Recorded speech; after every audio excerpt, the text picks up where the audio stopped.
Dardanelles, Gallipoli Peninsula, spring 1915. The British Empire intends to open a new front to the war. Plans for an unprecedented naval invasion of the Ottoman homeland are drawn up. The attacking naval force represents the biggest single fleet yet assembled. The gathered ships carry over 500,000 men. The force is drawn up from various countries. Their orders are to land and march on the capital, Constantinople. Day 1. At Cape Helles, a steamship River Clyde is used as a Trojan horse. Crashing onto the beach, it deploys several battalions. A tenuous beachhead is seized. Half the landing force is killed. Salutations, soldiers. It's automatic for automatic games. Thanks for joining me for my second episode in this Battlefield 1 series. As previously noted, this episode will feature the Gallipoli invasion, which is known historically as a massive blunder. I know about it because I've read about Winston Churchill and his involvement in that. Not on the ground, mind you, but he was in the planning phases. And he was held largely responsible for this failure. Frederick Bishop? Oh, God. Hey, are you Frederick Bishop? Nope. He's dead, sorry. But isn't this your picture? I suppose so. Jack Foster. I'm your new charge. No, you're not. You have to take this kid off me. Of course not. He came all this way just to see you. Frederick Bishop, the pride of Australia.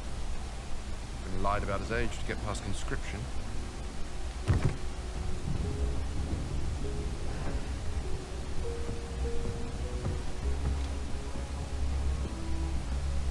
You know Morse code? Yes.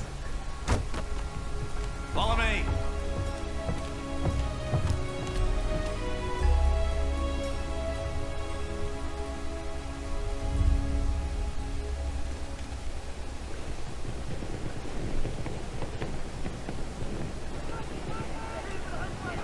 What a disaster. Our first wave didn't stand a chance. Look at all their defenses. How can we take the beach? We have the dreadnoughts this time. Plug your ears, kid. It's gonna be loud.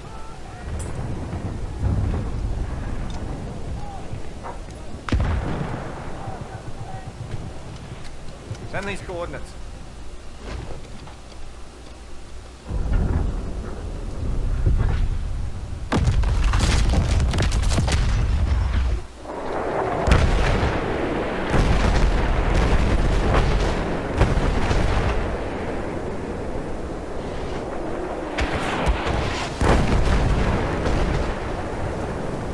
That's it. Time to go. Whoa, where do you think you're going? With you? Level your gun. Yeah, okay, you're staying here. And you'll move up with rear command only after I fire the signal flare. Yes, sir? Yes, sir. Try to stay out of trouble.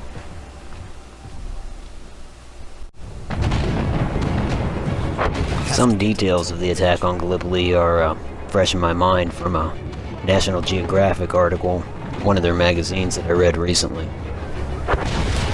Talked about visiting the battlefield and actually how small of a battlefield it was. How many tourists look at the beachhead and kind of struck by the amphitheater sensation they get from it, and that the beach is very small and it's surrounded on three sides by high elevation, which the Turks certainly used to their advantage.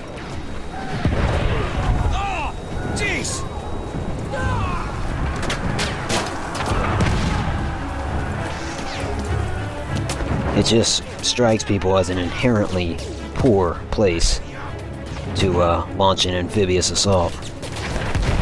So much so that the Turks weren't even in position on day one. They had to maneuver to get there at the double quick.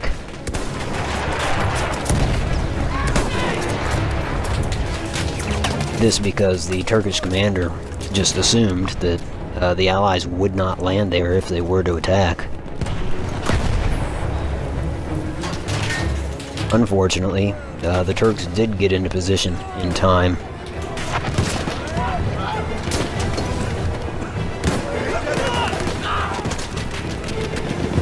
And as noted in the intro to this episode, they repelled the initial invasion quite well, but we finally got a foothold.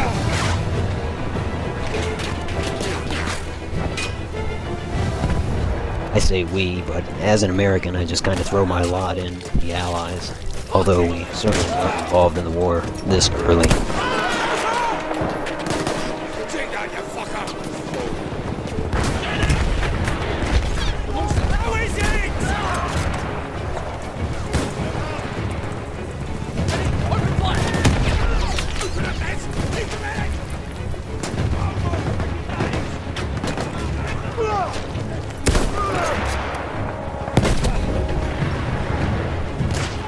Style of fighting we're seeing here, the tactics essentially, seem quite modern for World War I, and they were. I guess the terrain would dictate that.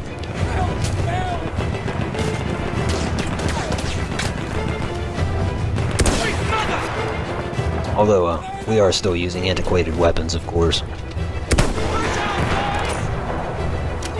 Gotta capture that overlook.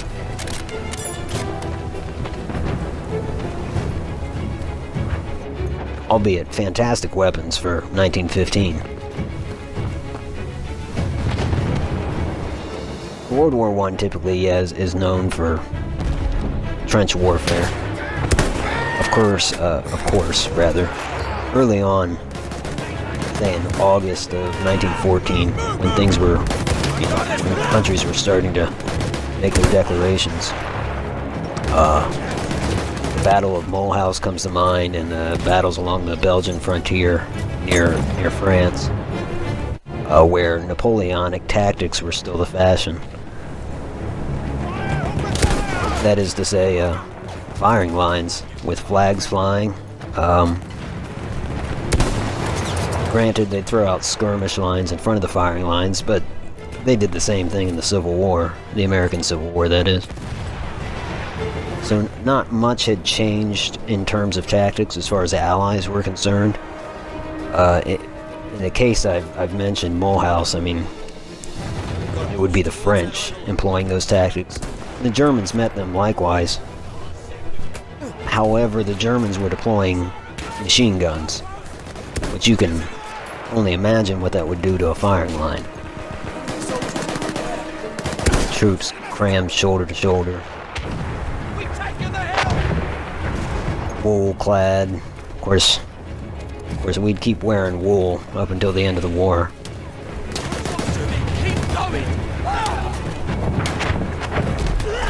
Now this is my, well, I was going to attempt a bayonet charge on this Turk, but it's a matter of hitting the wrong buttons. It all works out in the end, though. Got him with an entrenching tool instead.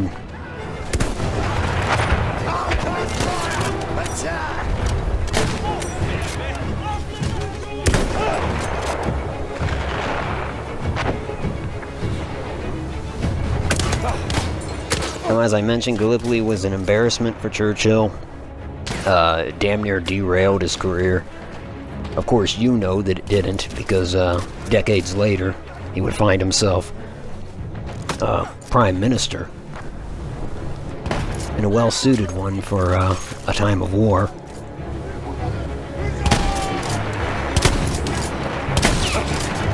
Nonetheless, he had a checkered record, notably Gallipoli.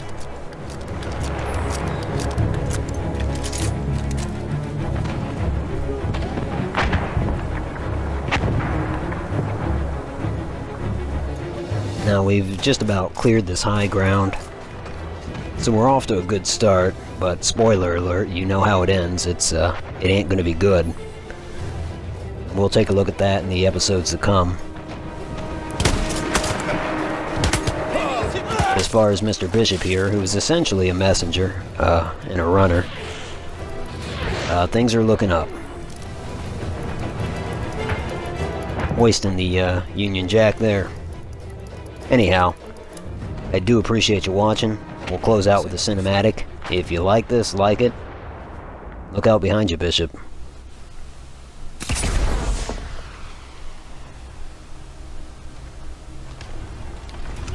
Fucking kidding me. Come with me. Here. Look at that, huh? Kid, you lied your way into hell on earth. You just wanted a statue of yourself in your town square. I think I'm gonna be sick.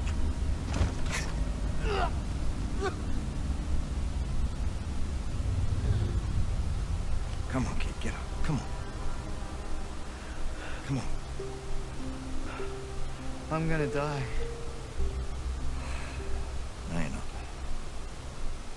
You're Australian. You're impossible to kill. Yeah.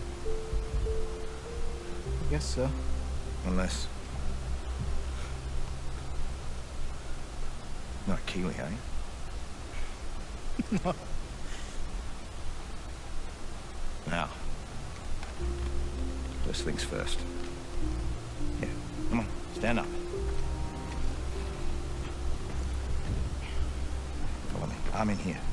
Yes, I'm out. Again, this has been, and I continue to be, Automatic for Automatic Games.